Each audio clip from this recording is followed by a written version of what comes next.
Hey, what's happening, Nation? It's Joku. Wanted to come out tonight, take a look at a few different defenses. Want to take a look at a 3-4, which I understand before anybody jumps down my throat. This is not Gus Bradley's system. I completely understand that.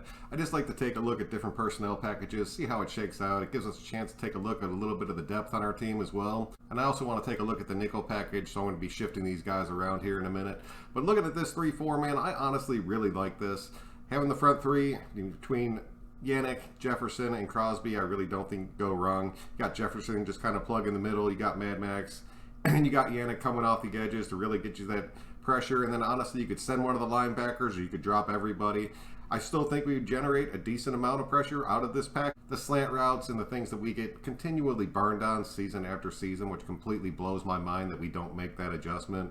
Get back into that linebacker room. Got our big three out there with Morrow, Kwiatkowski, and Littleton. I had Morrow lined up over the middle, but I ended up shifting him to the outside just to kind of help with the run, and it honestly frees Littleton a little bit up to be able to drop back and just kind of play his own game, which I'd really like to see that happen more and more this season. I really think Bradley's going to give Littleton the freedom to kind of excel to the player that he was before he came to the Raiders and got stuck underneath Gunther. And then I put Muse out there, man, because I told you guys I wanted to work Muse into some of these packages just to kind of see what it looked like. I've had a lot of people coming at me and being like, Javen White's going to beat out Tanner Muse. There is no chance in hell. Javen White's going to be practice squad at best. We saw what he brought to the table last year. I'm pulling for the kid. I want to see him stay on the roster. I really think that if he ends up making our practice squad and we don't do anything with it, another team's going to end up plucking him off of it just to give him a shot. So either way, he's going to get his chance, and I'm happy to see that. But Tanner Muse, I'm expecting big damn things out of next season. I understand he's a complete question mark, like a complete question mark at this point, but the kid's been putting in the work. He's definitely put on the size. He knows this playbook. He's just been studying. He's got a brain for it, man. I'm really hoping this kid can come out there and just be one of the dominant linebackers on this team and moving forward. And then when you get back into the safeties, dude, I'm rolling with Joseph. I'm rolling with Abram to be starters this season. I know a lot of people are saying it's going to be Trayvon, and Joseph's probably going to be second or third string, which is crazy to me. Abram and Joseph being your two safeties is unreal. That is like two of the hardest hitting safeties in football, sharing that backfield together. And then you have Hayward on the outside, you got Mullen on the other. Those guys are going to be singled up. And then I really think we'll probably end up bringing our net when we go like true man. But just having Hayward playing zone on one side, let Mullen get manned up, you freeze up one of your safeties. Dude, I'm telling you, this defense right here looks incredibly sick.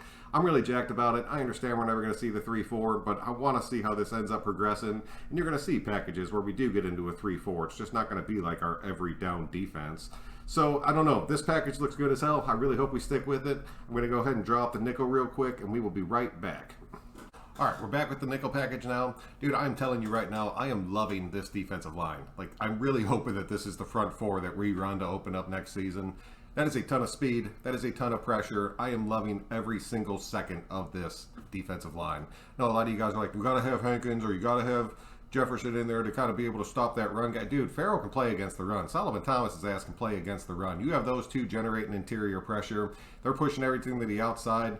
Mad Max, Yannick, they're going to come crashing down the outside. Dude, we're going to destroy some teams with the defensive rotation or the defensive line rotation that we have on this team right now. I'm excited as hell about that. Our defensive line is going to look better than it has in years, and I cannot wait to see that. Then you end up moving to that second level. You keep Nick Kwiatkowski, you keep Littleton on the field, a lot of speed, a lot of power. You got to have Nick out there kind of calling the shots.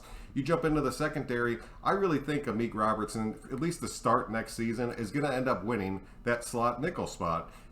I understand that he's a little bit undersized for it. I personally have talked about that. But as of who's on our roster right now, I think that kid has a legitimate shot at winning that spot to start next season. I'm telling you right now, Hobbs is going to end up beating him out by probably week 5 or 6. You're going to see Hobbs starting to get worked in, and then you're going to see Hobbs just slowly never start coming back out of the game. I'm super excited about that. I'm really pumped for that kid, but I want to take a look at the possible starters. If Hobbs can beat him out through camp, so be it. I'll take that all damn day. But I think Amik has a serious shot at winning that spot, man. And we'll keep Carl Joseph playing that single high safety spot. Kind of frees up Abram to kind of be able to wander the field a little bit. And then I'm honestly going to pull Hayward on this. and end up sliding our net down. I don't want to see our net just forgot about. That's going to piss me off. The kid has some talent. I understand he had a rough season. He ended up being banged up. He was sick. He lost a bunch of weight. He was playing undersized. I get it. I get all of those things. But I want to see him turn it around because he has to be able to step it up and show that he can make that next step and end up being like a true contributor on this team, because we're going to need him to take Hayward's spot over the next year or two. So hopefully he can turn it back around. I think you're going to start seeing him worked into some of these sub packages that we do have just to get him on the field, get him some play time, but I don't think he's going to be a starter for us unless something ends up happening to where Hayward goes down. But I think this looks pretty damn good to me too, man. I know Amik's kind of a question mark. I know Arnett's kind of a question mark in this situation. But if those two guys can hold up, they can bring the level of talent that they have and actually perform under Gus Bradley's system, this nickel pack is going to be looking damn strong. And I'm telling you, this is something you're going to end up seeing. I'm just curious to see how the pieces end up shaking out. You could honestly drop Carl Joseph right here because this would be a pretty safe package if you wanted to go ahead and bring in Trayvon just to get him in the field, get him some reps, let him play that single high spot. I think he'd be damn good at. I think he would be damn good as far as that worked out for the way this defense is set up. It's a little bit suspect to have Morrig sitting next to Robertson, sitting next to Arnett, so you'd have to change something right there. Honestly, I would feel better if it was Hobbs over Robertson at that point, just because he does have the added size, he has the added speed, plus he can come downhill and really just take a running back off his feet.